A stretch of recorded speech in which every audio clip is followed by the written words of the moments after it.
नमस्कार दोस्तों, मैं हूं संजय मंडावी और स्वागत है हमारे YouTube चैनल में। तो देखिए, पिछले वीडियो में हमने हिंदी का पार्ट 9 कवर किया था और आज के इस वीडियो में हम हिंदी का प्रैक्टिस सेट 3 कवर करेंगे। तो अगर आपको वीडियो पसंद आएगी तो वीडियो को लाइक कीजिएगा, अपने दोस्तों को शेयर कीजिएगा और हमारे YouTube चैनल मंडावी एजुकेशन को सब्सक्राइब कीजिएगा। तो चलिए शुरू करते हैं आज का वीडियो। आज का हमारा पहला क्वेश्चन है, देखिए, साष्टांग का संधि विच्छेद क्या है? ए सास धन टांग, बी सा धन अष्टांग, सी स धन अष्ट धन अंग या डी सह धन अष्ट धन अंग। सोचिए क्या होगा इसका आंसर।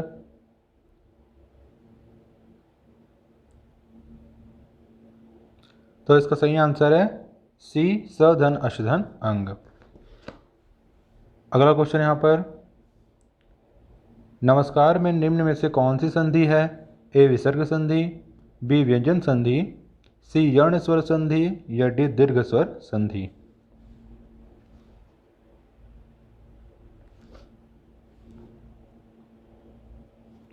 तो इसका सही आंसर है ए विसर्ग संधि। देखिए, नमस्कार में देखिए, जो नमस्कार का संधि विच्छेद करेंगे तो क्या होगा? नमः धन कार। ठीक है, तो क्या होगा? नमस्कार। तो देखिए, विसर्ग लग रहा है नमः में। ठीक है, तो क्या होगा? ये विसर्ग संधि होगा। अब यहाँ पर देखिए, अगला क्वेश्चन है, यद्यपि में निम्न में से कौन सी संधि है? ए यर्ण स्वर संधि, बी गुण स्वर संधि, सी वृद्धि स्वर संधि या डी आयादी स्वर संधि।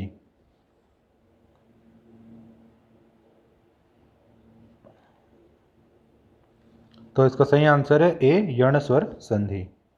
अगला क्वेश्चन यहाँ पर देखिए, वेदर्सी में कौन सी संधि है?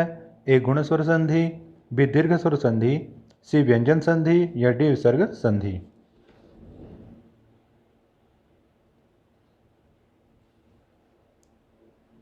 तो इसका सही आंसर है ए गुण स्वर संधि। अगला क्वेश्चन यहाँ पर, लघुमी में कौन सी संधि है? ए आयादी स्वर संधि, बी दीर्घ स्वर संधि, सी वृद्धि स्वर संधि या डी यर्ण स्वर संधि।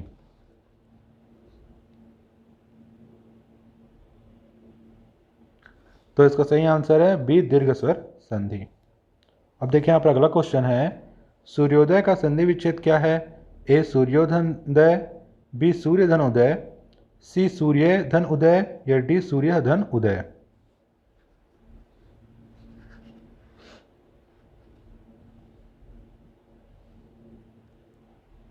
तो इसका सही आंसर है बी सूर्यधन उदय। अब यहाँ पर देखिए, अगला क्वेश्चन है, व्यर्थ का संधि विच्छेद क्या है? ए व्यय धन अर्थ, बी व धन अर्थ, सी वी धन अर्थ या डी व्यय धन अर्थ।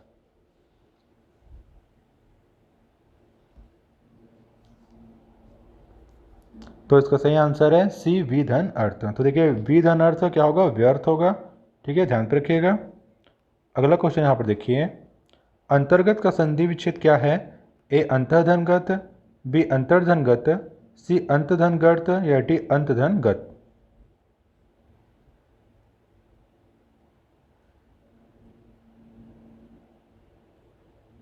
तो इसका सही आंसर होगा ए अंतःधनगत।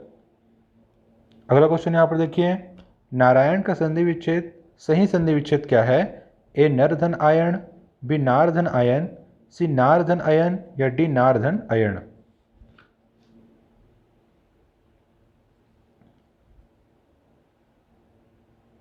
तो इसका सही आंसर है सी नारधन अयन।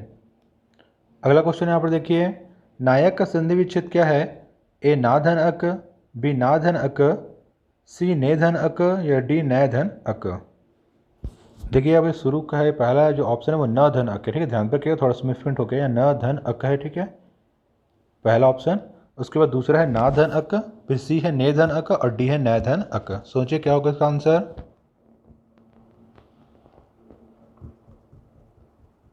तो इसका सही आंसर है डी नै धन अक। तो देखिए, नै धन अक बराबर क्या होगा? नायक होगा। ध्यान पे रखिएगा।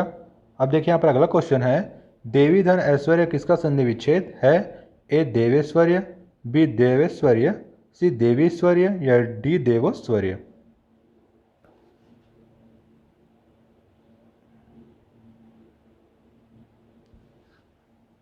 तो इसका सही आंसर है बी देवेश्वर्य। ठीक है, देवी धन ऐश्वर्य क्या होगा? देवेश्वर्य होगा। ठीक।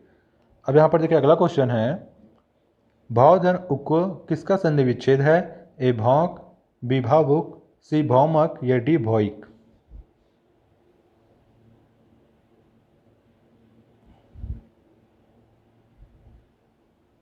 तो इसका सही आंसर है बी भावुक। तो देखिए भावधन उ का मतलब होता है भावुक, ठीक है, ध्यान पे रखिएगा।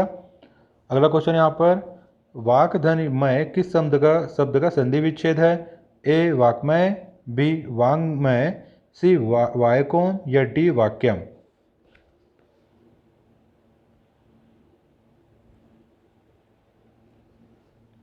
तो इसका सही आंसर है बी वाङ्मय, ठीक है। तो देखिए वीडियो अगर आपको पसंद आएगी तो वीडियो को लाइक कीजिएगा, अपने दोस्तों को शेयर कीजिएगा और हमारे यूट्यूब चैनल मंडावी एजुकेशन को सब्सक्राइब कीजिएगा। साथ ही हमारे टेलीग्राम चैनल को ज्वाइन कीजिएगा, हमारे फेसबुक पेज को भी लाइक कीजिएगा और हमारे फेसबुक ग्रुप को भी ज्वाइन कीजिएगा। लिंक जो है वो आपको डिस्क्रिप्शन में मिल जाएगा। और अगर किसी भी प्रकार का डाउट होता है आपको वीडियो से रिलेटेड तो आप मुझे कमेंट बॉक्स में कमेंट कर सकते हैं। और एक इंपॉर्टेंट बात कि आप वीडियो को कम से कम 2 बार देखिए, जिससे आपको चीज़ें अच्छे तरीके से समझ में आएगा और आप चीज़ों को ध्यान पे रख पाएंगे। तो चलिए आगे बढ़ते हैं। अगला क्वेश्चन है यहाँ पर, विद्याभ्यास का संधि विच्छेद क्या होगा? ए विद्याधन अभ्यास, बी विद्याधन अभ्यास, सी विद्याधन अभ्यास या डी विद्याधन अभ्यास।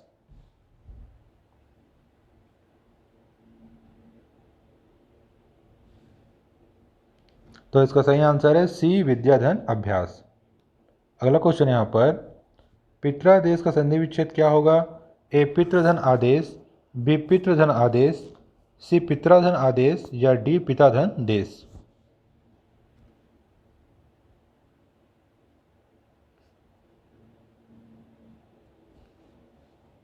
तो इसका सही आंसर है बी पितृधन आदेश, ठीक है। अगला क्वेश्चन यहाँ पर, वार्तालाप का सही संधि विच्छेद क्या है? ए वार्ताधन आलाप, बी वार्ताधन आलाप, सी वार्ताधन आलाप या डी वार्ताधन आलाप।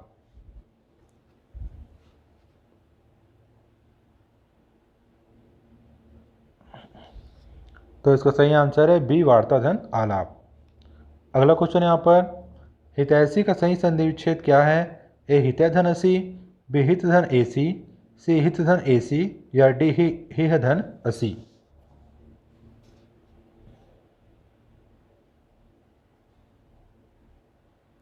तो इसका सही आंसर है सी हितधन एसी। तो क्या होगा? हितैषी होगा, ध्यान पे रखिएगा।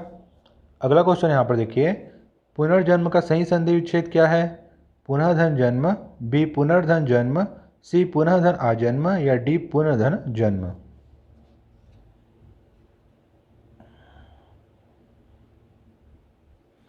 तो इसका सही आंसर है ए पुनर्धन जन्म।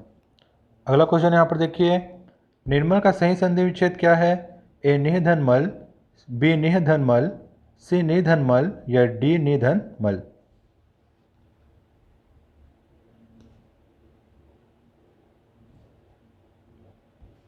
तो इसका सही आंसर है बी निधन मल।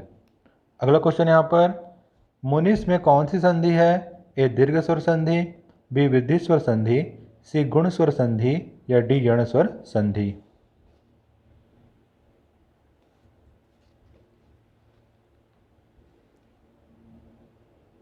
तो इसका सही आंसर है यहाँ पर देखिए ए दीर्घ स्वर संधि। अगला क्वेश्चन देखिए यहाँ पर 21 नंबर का, विसर्ग संधि में किसका मेल होता है? ए विसर्ग के साथ विसर्ग, बी विसर्ग के साथ स्वर या व्यंजन या सी विसर्ग और स्वर या डी विसर्ग और व्यंजन। सोचिए क्या होगा इसका आंसर।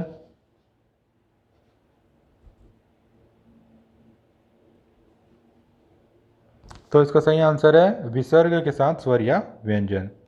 अगला क्वेश्चन यहाँ पर देखिए, निम्न में से कौन सा संधि विच्छेद व्यंजन संधि में नहीं आता?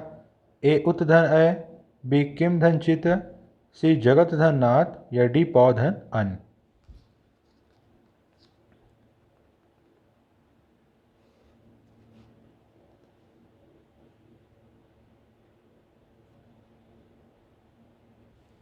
तो इसका सही आंसर है डी पौधन अन, ठीक है।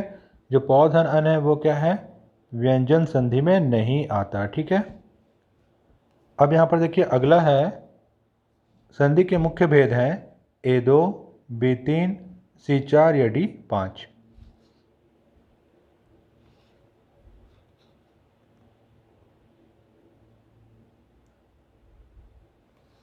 तो इसका सही आंसर है 3। ठीक है, कौन कौन से? स्वर संधि, व्यंजन संधि और विसर्ग संधि। ठीक है, पढ़ा है हमने। अब यहाँ पर देखिए अगला क्वेश्चन है, दो स्वरों के योग से बनने वाला शब्द किस संधि के अंतर्गत आता है?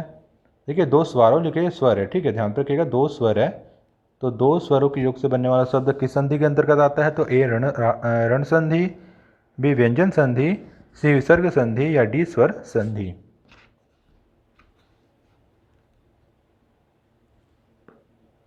तो इसका सही आंसर है डी स्वर संधि। ठीक है,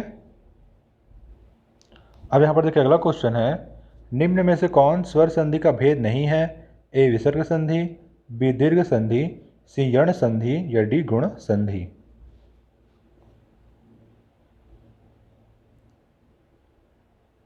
तो इसका सही आंसर है ए विसर्ग संधि। ठीक है, अब यहाँ पर देखिए अगला क्वेश्चन है, किस संधि में स्वरों का परिवर्तन य र ल व में होता है? ए आयादी संधि, बी वृद्धि संधि, सी गुण संधि या डी यण संधि।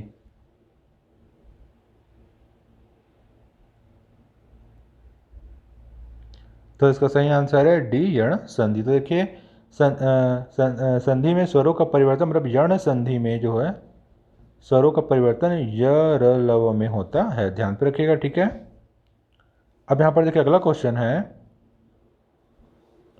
सजातीय लघु तथा दीर्घ स्वरों को मिलाकर दीर्घ होने का लक्षण किस संधि में होता है? ए दीर्घ संधि, बी वृद्धि संधि, सी गुण संधि या डी आयादी संधि।